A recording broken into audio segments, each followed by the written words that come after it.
Ce psaume 68 qui introduit notre culte dit ceci à la 4e strophe. Élevé sur cette hauteur, celui qui est notre Seigneur agit avec puissance. Oui, en ce week-end de l'Ascension, week-end qui se souvient de ce jour où il a été élevé sur cette hauteur. Cette hauteur, il s'agit de l'une des collines autour de Jérusalem. Rappelez-vous ce psaume 133 il y a quelque temps, avec l'Hermon qui arrose les montagnes de Sion. Et ici, on est gâté. Il y a plein de collines. Alors, quelle que soit la colline ou la montagne, ou le plat même, là où vous êtes, à Sèvres, à Meudon, à Ville d'Avray ou ailleurs, la grâce et la paix vous sont données de la part de Dieu, Créateur, de la part de Jésus, élevé en ce moment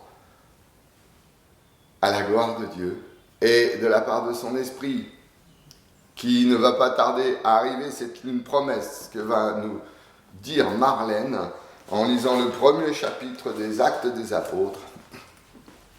Et nous poursuivrons derrière en prière, une prière écrite, dite par sœur Myriam, mais que va nous donner Adèle.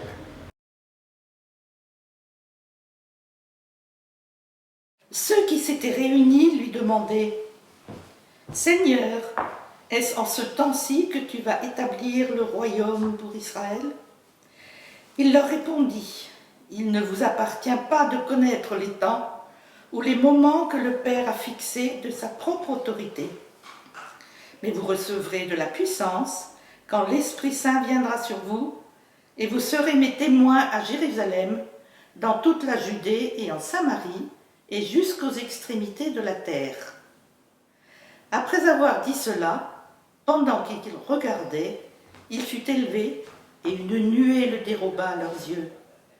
Et comme il fixait le ciel, pendant qu'il s'en allait, 2 hommes en habits blancs se présentèrent à eux et dirent « Hommes de Galilée, pourquoi restez-vous là à scruter le ciel ?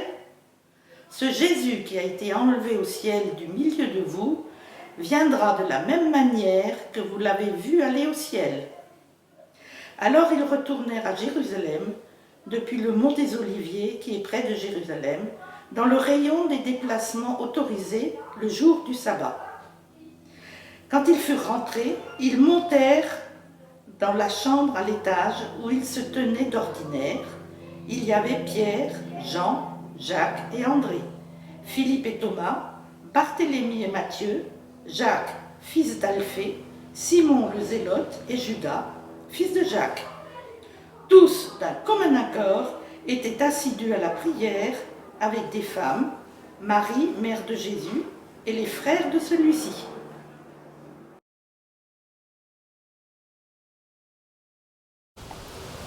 Tu as dit, Seigneur, j'attirerai tous les hommes à moi.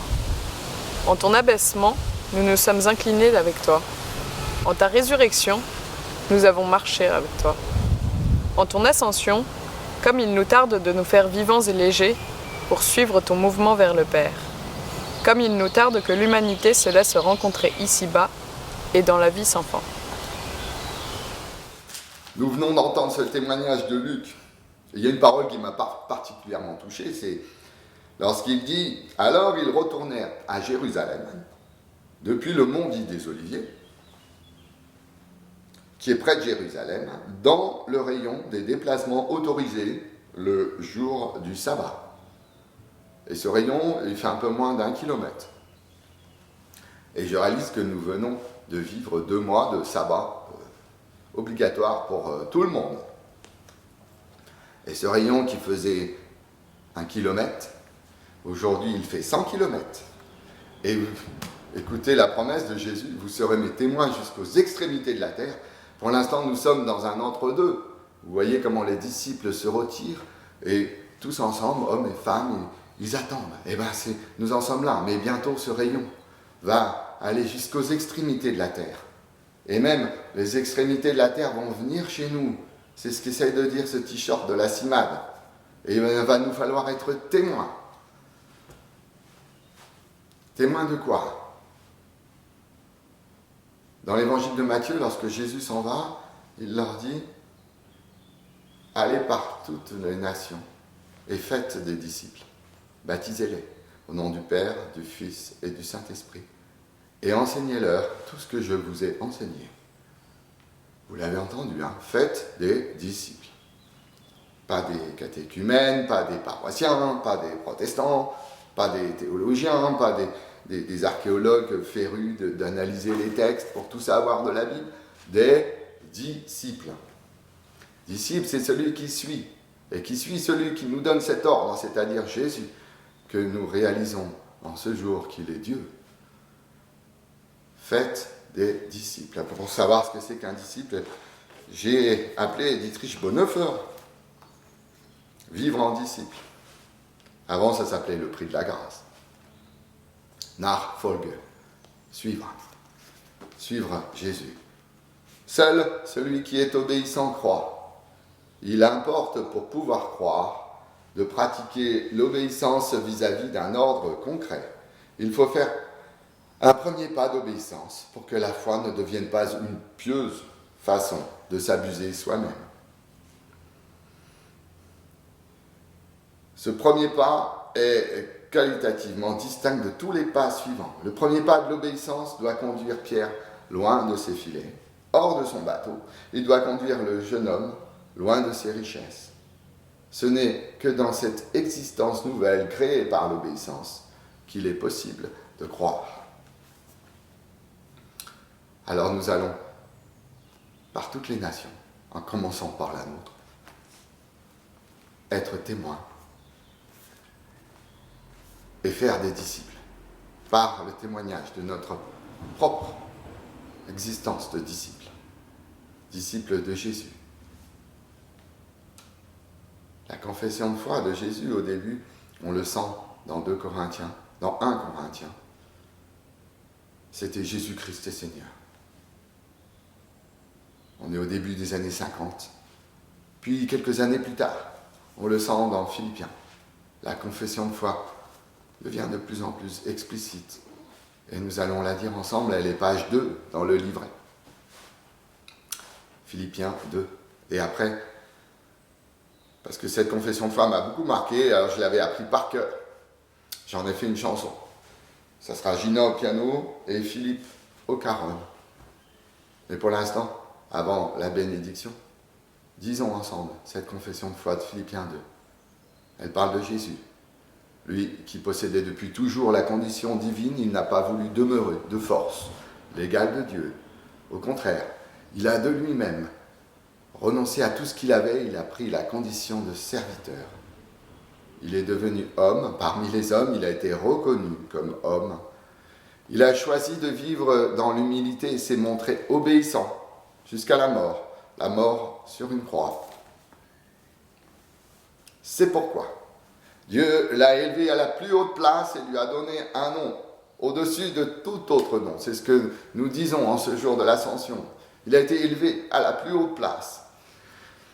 Il a voulu que, pour honorer le nom de Jésus, tous les êtres vivants, dans les cieux, sur la terre et sous la terre, tous se mettent à genoux et que tous proclament à la gloire de Dieu le Père, Jésus-Christ est Seigneur. Ce même Seigneur vous bénit et vous garde.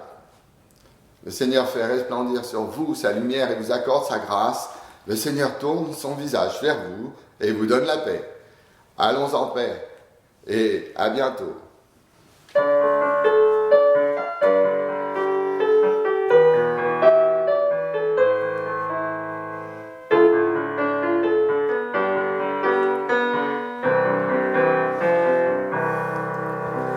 Lui qui est Dieu depuis toujours, pour tes beaux yeux juste par amour, il n'a pas voulu demeurer sur son trône en majesté. Bien au contraire, lui créateur, il s'est offert en serviteur, devenu homme parmi les hommes jusque dans nos chromosomes. Jésus-Christ est Seigneur, à genoux devant sa grandeur, nous dirons tous d'un seul cœur, Christ est Seigneur. Il s'est abaissé humblement et s'est montré obéissant, même torturé sur un bois, dans la mort sur une croix. Amen.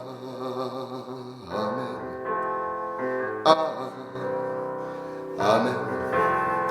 Il était Dieu depuis toujours, pour tes beaux yeux juste par amour.